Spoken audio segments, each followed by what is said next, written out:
Axe Edéa-Kribi, bientôt considéré comme l'axe de la mort. Des nids de poules d'une grosseur inacceptable jonchent le long du trajet de 106 km.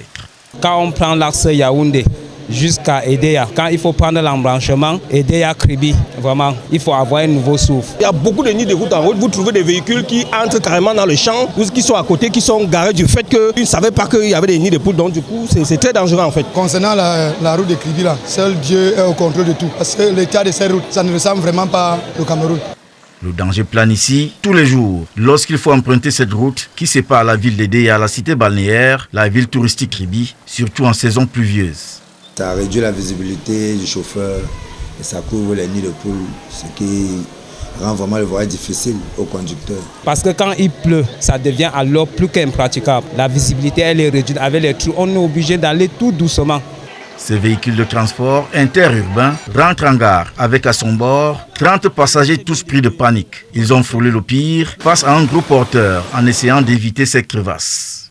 La voiture esquivait le trou et une autre voiture venait aussi, voulait esquiver. Ça devait faire une face à face. C'est vrai que dans la voiture, tout le monde a crié. L'axe qui mène vers la ville paradisiaque Kribi est devenu au fil des jours un véritable parcours du combattant. C'est complètement dégradé. Quelque chose qu'on fait 1h30 pour aider, mais maintenant on fait au moins 3 heures du temps.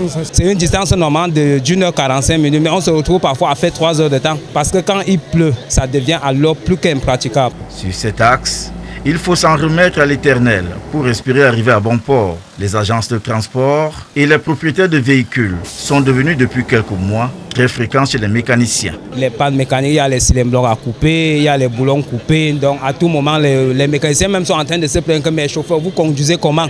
Le gouvernement est interpellé depuis plusieurs mois. Jusqu'ici, rien n'est fait, même pas le petit doigt levé. La population se demande s'il faudrait d'abord avoir un drame pour que les autorités compétentes se mobilisent.